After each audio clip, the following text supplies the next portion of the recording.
नमस्कार प्यारे बच्चों, हम पाठ 4 ठूठ पढ़ रहे थे।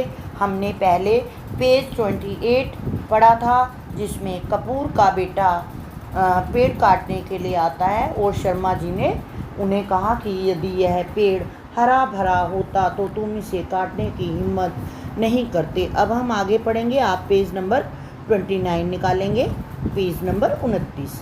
आप कैसी बातें कर रहे हैं अंकल? क्या मैं नहीं जानता कि हरे पेड़ को नहीं काटा जा सकता?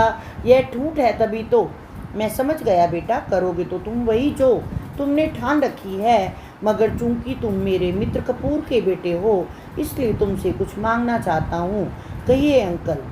कपूर के बेटे ने कहा, आप कैसी बातें कर रहे हैं अंकल? क्या मैं नहीं जानता कि हरे भरे पेड़ को नहीं काटा जा सकता? यह ठूठ है, यानी कि सूखा हुआ पेड़ है, तभी तो मैं इसे काटना चाहता हूँ। तो शर्मा जी ने कहा, मैं समझ गया बेटा, करोगे तो तुम वही जो तुमने ठान रखी है, जिसका निर्णय तुमने ले लिया है। तुम्हारा निर्णय नहीं बदलने वाला, मगर चूंकि तुम मेरे मित्र कपूर के बेटे हो इसलिए मैं तुमसे कुछ मांगना चाहता हूँ। कहिए अंकल।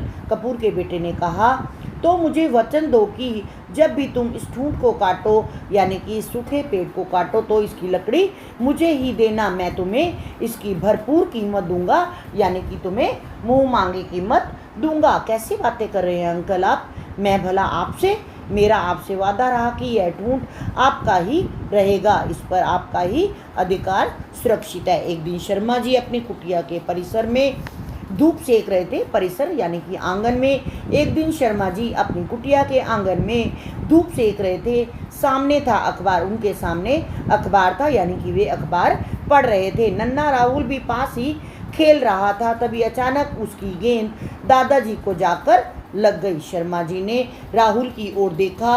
राहुल सहम गया, यानी कि राहुल डर गया। क्यों डर गया?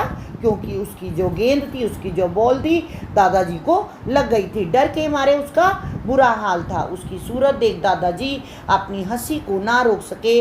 उन्होंने उसे अपने पास बुलाया। क्या धमाल मचा रखा है? दिन निकला नहीं कि बस शुरू हो गई धमा चौकड़ी। चल मुर्गा बन।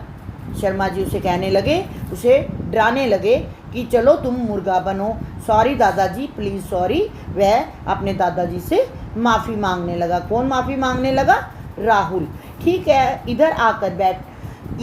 उसे बिठाकर उसके सिर पर हाथ फेर अपना वात्सल्य उड़ेलने लगे। वात्सल्य मीन्स माँ जैसा प्यार करने लगे। आज कुछ ज़्यादा ही प्यार आ रहा था उन्हें उस पर।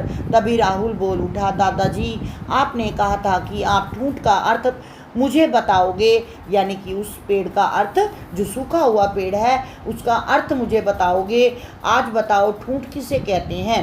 तभी राहुल की माँ चाय की प्याली लेकर आ पहुँची। उसने राहुल की बात सुन ली थी। अरे दादाजी से क्या पूछता है ठूंठ का अर्थ?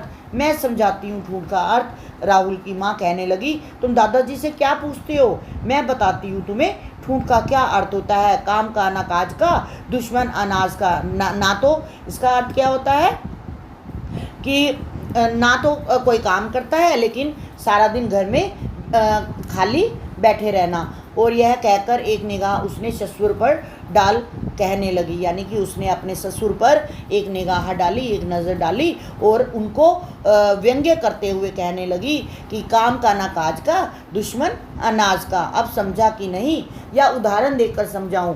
वैसे तो शर्मा जी को शीला की जली कटी बातें सुनने की आदत पड़ गई थी। शीला कौन थी? राहुल की माँ, यानी कि शर्मा जी की बहू का नाम शीला था।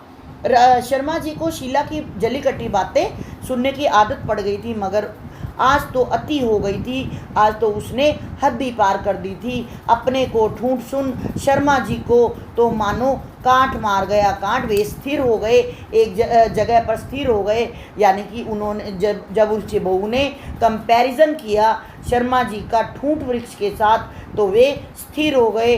उन्होंने एक नज़र शीला पर डाली और उनके हाथ से चाय का कप भी छूट कर नीचे जा गिरा। उनका सारा शरीर कांपने लगा। राहुल से आप अपने दादाजी की यह दशा देखी नहीं गई। वह अपने पापा को बुलाने घर के अंदर की ओर दौड़ा।